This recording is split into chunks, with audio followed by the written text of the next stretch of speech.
ओम शांति। 25 अक्टूबर 2024 के ईश्वरीय महावाक्य। पहले एक नज़र मुरली के मुख्य पॉइंट पर। बाबा ने कहा, अभी तो बहुत हाहाकार है।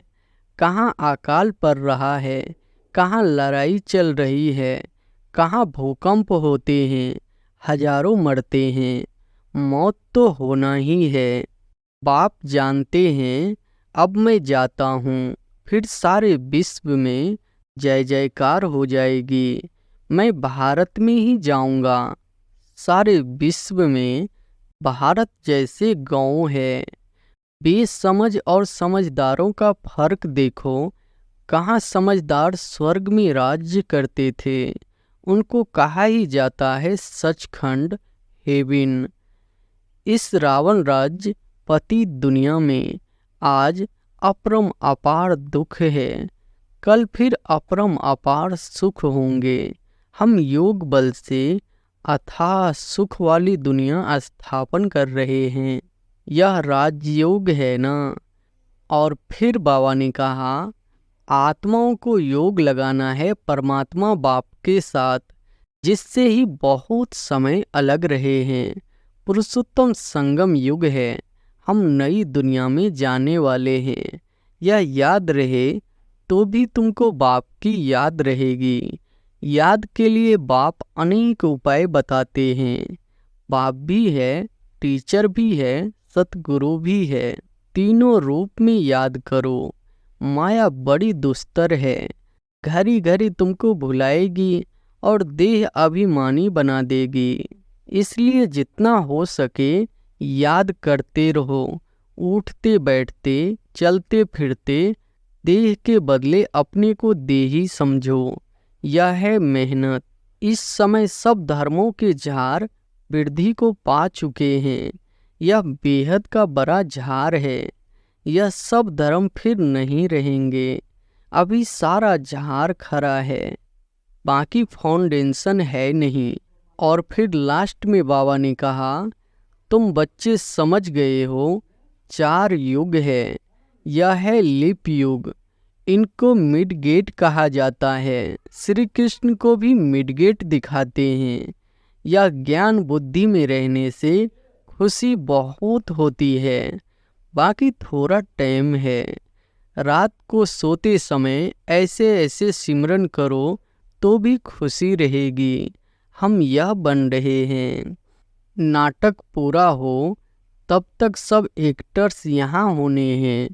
जब तक बाप यहाँ है। जब वहाँ बिल्कुल खाली हो जाएंगे तब तो सिर्फ बाबा की बारात जाएगी। और अब सुनते हैं महावाक्यों को विस्तार से। मुरली का सार है, मीठे बच्चे, बाप की एक नज़र मिलने से सारे विश्व के मनुष्य मात्र निहाल हो जाते हैं। इसलिए कहा जाता है नज़र से निहाल। प्रश्न है, तुम बच्चों की दिल में खुशी के नगारे बजने चाहिए, क्यों? उत्तर है, क्योंकि तुम जानते हो बाबा आया है सबको साथ ले जाने। अब हम अपने बाप के साथ घर जाएंगे। हाहाकार के बाद जय जयकार होने वाली है। बाप की एक नज़र से सारे विश्व को मुक्ति जीवन मुक्ति का वर्षा मिलने वाला है। सारी विश्व निहाल हो जाएगी। ओम शांति। रूहानी शिव बाबा बैठ अपने रूहानी बच्चों को समझाते हैं। यह तो जानते हो कि तीसरा नेत्र भी होता है। बाप जानते हैं सारी दुनिया की जो भी आत्माएं हैं सबको मैं वर्षा देने आया हूँ। बाप की दिल में तो वर्षा ही याद होगा। लौकिक बाप की भी दिल में वर्षा ही याद होगा। बच्चों को वर्षा देंगे। बच्चा नहीं होता है तो मूझते हैं, किसको दे, फिर एडॉप्ट कर लेते हैं। यहाँ तो बाप बैठे हैं। इनकी तो सारे दुनिया की जो भी आत्माएं हैं सब तरफ नज़र जाती है। जानते हैं सबको मुझे वर्षा देना है। भल बैठे यहाँ है, परंतु नज़र सारे विश्व पर और सारे विश्व के मनुष्य मात्र पर है, क्योंकि सारे विश्व को ही निहाल करना होता है। बाप समझाते हैं, यह है पुरुषोत्तम संगम युग। तुम जानते हो बाबा आया हुआ है सबको शांति धाम सुख धाम ले जाने। सब निहाल हो जाने वाले हैं। ड्रामा के प्लान अनुसार कलप कलप निहाल हो जाएंगे। बाप सब बच्चों को याद करते हैं। नज़र तो जाती है ना। सब नहीं पढ़ेंगे। ड्रामा प्लान अनुसार सबको वापस जाना है, क्योंकि नाटक पूरा होता है। थोड़ा आगे चलेंगे तो खुद भी समझ जाएंगे। अब विनाश होता है, अब नई दुनिया की स्थापना होनी है, क्योंकि आत्मा तो फिर भी चैतन्य है ना, तो बुद्धि में आ जाएगा बाप आया हुआ है। पैराडाइज स्थापन होगा और हम शांति धाम में चले जाएंगे। सबकी गति होगी ना, बाकी तुम्हारी सद्गति होगी। अभी बाबा आया हुआ है, हम स्वर्ग में जाएंगे। जय जयकार हो जाएगी। अभी तो बहुत हाहाकार है। कहाँ अकाल पड़ रहा है, कहाँ लड़ाई चल रही है, कहाँ भूकंप होते हैं, हजारों मरते रहते हैं। मौत तो होनी ही है। सतयुग में यह बातें होती नहीं। बाप जानते हैं अब मैं जाता हूँ, फिर सारे विश्व में जय जयकार हो जाएगी। मैं भारत में ही जाऊँगा। सारे विश्व में भारत जैसे गांव है। बाबा के लिए तो गांव ठहरा, बहुत थोड़े मनुष्य होंगे। सतयुग में सारी विश्व जैसे एक छोटा गांव था। अभी तो कितनी वृद्धि हो गई है। बाप की बुद्धि में तो सब है ना। अब इन शरीर द्वारा बच्चों को समझा रहे हैं। तुम्हारा पुरुषार्थ वही चलता है जो कल्प कल्प चलता है। बाप भी कल्प वृक्ष का बीज रूप है। यह है कारपोरियल झाड़। ऊपर में है इन कारपोरियल झाड़। तुम जानते हो यह कैसे बना हुआ है। यह समझ और कोई मनुष्य में नहीं है। बेसमझ और समझदारों का फर्क देखो। कहाँ समझदार स्वर्ग में राज्य करते थे, उनको कहा ही जाता है सचखंड, हेवन। अभी तुम बच्चों को अंदर में बड़ी खुशी होनी चाहिए। बाबा आया हुआ है। यह पुरानी दुनिया को जरूर बदलेगी। जितना जितना जो पुरुषार्थ करेंगे उतना पद पाएंगे। बाप तो पढ़ा रहे हैं। यह तुम्हारी स्कूल तो बहुत वृद्धि को पाती रहेगी। बहुत हो जाएंगे। सबका स्कूल इकट्ठा थोड़े ही होगा। इतने रहेंगे कहाँ। तुम बच्चों को याद है अभी हम जाते हैं सुख धाम। जैसे कोई भी विलायत में जाते हैं तो 8-10 वर्ष जाकर रहते हैं ना, फिर आते हैं भारत में। भारत तो गरीब है। विलायत वालों को यहाँ सुख नहीं आएगा। वैसे तुम बच्चों को भी यहाँ सुख नहीं है। तुम जानते हो हम बहुत ऊंची पढ़ाई पढ़ रहे हैं, जिससे हम स्वर्ग के मालिक देवता बनते हैं। वहाँ कितने सुख होंगे। उस सुख को सभी याद करते हैं। यह गांव कलयुग तो याद भी नहीं आ सकता। इनमें तो अथाह दुख है। इस रावण राज्य पति दुनिया में आज अपरम अपार दुख है। कल फिर अपरम अपार सुख होंगे। हम योग बल से अथाह सुख वाली दुनिया स्थापन कर रहे हैं। यह राजयोग है ना। बाप खुद कहते हैं मैं तुमको राजाओं का राजा बनाता हूँ, तो ऐसा बनाने वाले टीचर को याद करना चाहिए ना। टीचर बिगर बैरिस्टर इंजीनियर आदि थोड़े ही बन सकते हैं। यह फिर है नई बात। आत्माओं को योग लगाना है परमात्मा बाप के साथ, जिससे ही बहुत समय लग रहे हैं। बहुकाल क्या, वह भी बाप आपे ही समझाते रहते हैं। मनुष्य तो लाखों वर्ष आयु कह देते हैं, बाप कहते हैं नहीं, यह तो हर 5,000 वर्ष बाद तुम जो पहले पहले बिछड़े हुए हो वही आकर बाप से मिलते हो। तुमको ही पुरुषार्थ करना है। मीठे मीठे बच्चों को कोई तकलीफ नहीं देते हैं, सिर्फ कहते हैं अपने को आत्मा समझो। जीव आत्मा है ना, आत्मा अविनाशी है, जीव विनाशी है। आत्मा एक शरीर छोड़ दूसरा लेती है। आत्मा कभी पुरानी नहीं होती है। वंडर है ना, पढ़ाने वाला भी वंडरफुल, पढ़ाई भी वंडरफुल है। किसको भी याद नहीं, भूल जाती है। आगे जन्म में क्या पढ़ते थे किसको याद है क्या। इस जन्म में तुम पढ़ते हो, रिजल्ट नई दुनिया में मिलती है। यह सिर्फ तुम बच्चों को पता है, यह याद रहना चाहिए।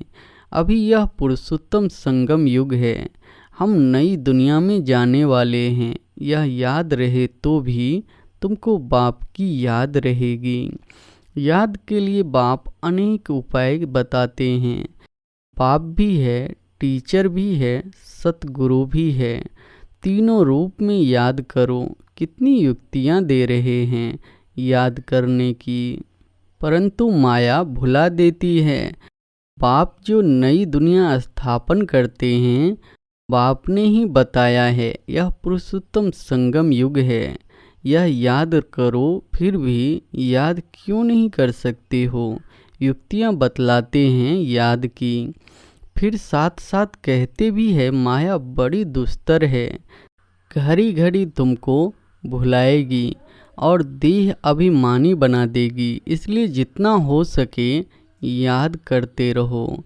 उठते बैठते चलते फिरते देह के बदले अपने को देही समझो। यह है मेहनत।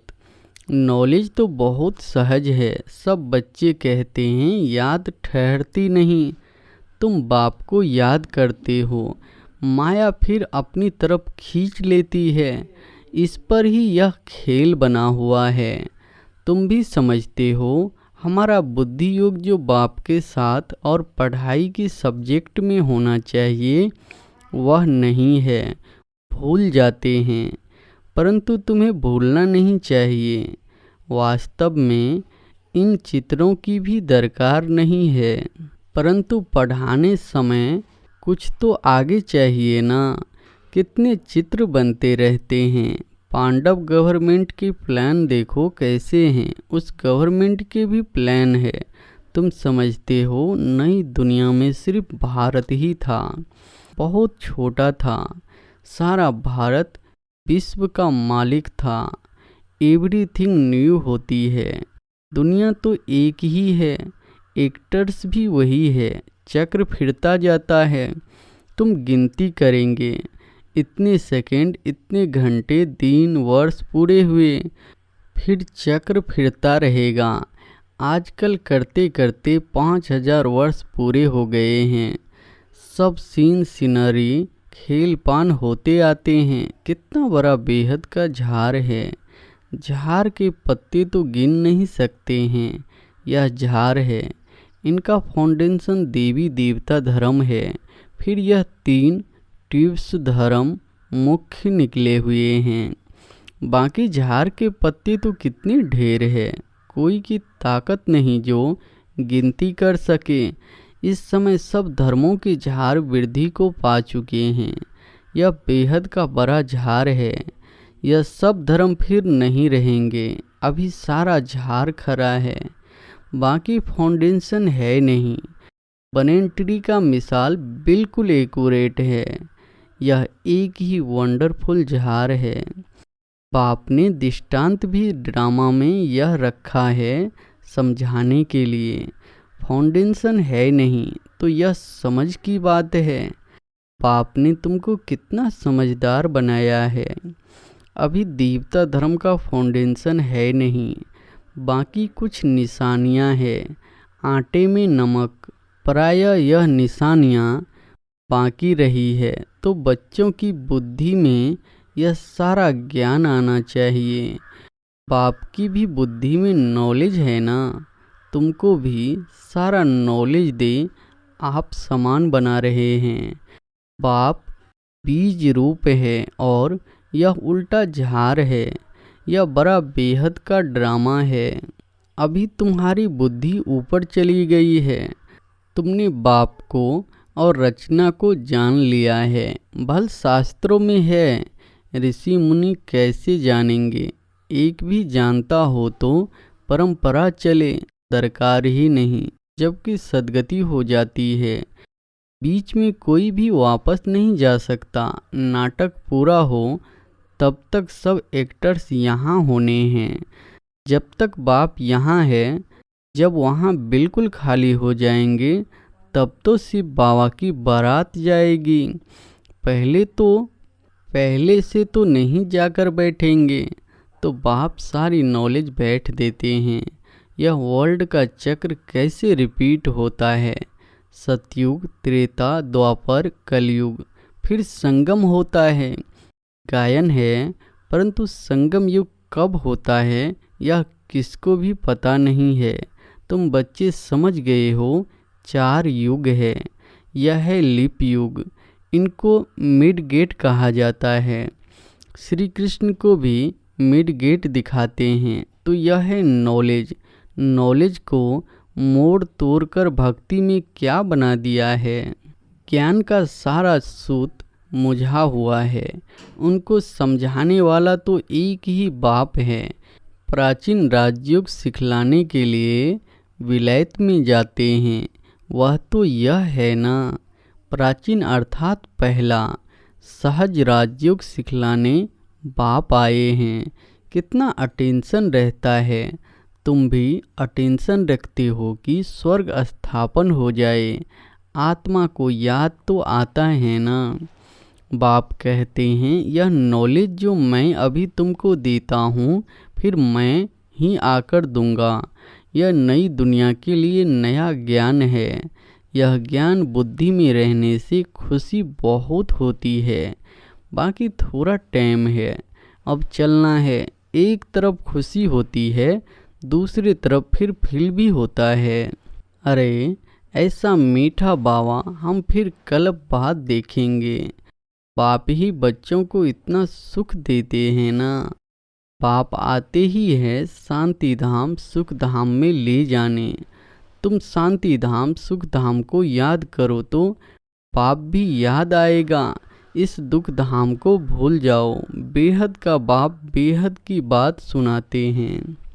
पुरानी दुनिया से तुम्हारा ममत्व निकलता जाएगा तो खुशी भी होगी। तुम रिटर्न में फिर सुख धाम में जाते हो, सतो प्रधान बनते जाएंगे। कलप जो बने हैं वही बनेंगे और उनको ही खुशी होगी। फिर यह पुराना शरीर छोड़ देंगे, फिर नया शरीर लेकर सतो प्रधान दुनिया में आएंगे। यह नॉलेज खलास हो जाएगी। बातें तो बहुत सहज है। रात को सोते समय ऐसे ऐसे सिमरन करो तो भी खुशी रहेगी। हम यह बन रहे हैं। सारे दिन में हमने कोई शैतानी तो नहीं की। 5 विकारों से कोई विकार ने हमको सताया तो नहीं। लोभ तो नहीं आया। अपने ऊपर जांच रखनी है। अच्छा, मीठे मीठे सिकिलधे बच्चों प्रति माता पिता बाप दादा का याद प्यार और गुड मॉर्निंग। रूहानी बाप की रूहानी बच्चों को नमस्ते। धारणा के लिए मुख्य सार पहली पॉइंट है, योग बल से अथाह सुखों वाली दुनिया स्थापन करनी है। इस दुख की पुरानी दुनिया को भूल जाना है। खुशी रहे कि हम सचखंड के मालिक बन रहे हैं। दूसरी पॉइंट है, रोज अपनी जांच करनी है कि सारे दिन में कोई विकार ने सताया तो नहीं, कोई शैतानी काम तो नहीं किया, लोभ के वश तो नहीं हुए। वरदान है, वरदाता द्वारा सर्वश्रेष्ठ संपत्ति का वरदान प्राप्त करने वाले संपत्तिवान भव। वरदाता द्वारा सर्वश्रेष्ठ संपत्ति का वरदान प्राप्त करने वाले संपत्तिवान भव। किसी के पास अगर सिर्फ स्थूल संपत्ति है तो भी सदा संतुष्ट नहीं रह सकती। स्थूल संपत्ति के साथ अगर सर्व गुणों की संपत्ति, सर्व शक्तियों की संपत्ति और ज्ञान की श्रेष्ठ संपत्ति नहीं है तो संतुष्ट सदा नहीं रह सकती। आप सबके पास तो यह सब श्रेष्ठ संपत्तियां हैं। दुनिया वाले सिर्फ स्थूल संपत्ति वालों को संपत्तिवान समझते हैं, लेकिन वरदाता बाप द्वारा आप बच्चों को सर्वश्रेष्ठ संपत्तिवान भव का वरदान मिला हुआ है। स्लोगन है, सच्ची साधना द्वारा हाय हाय को वाह वाह में परिवर्तन कर दो। अच्छा, ओम शांति।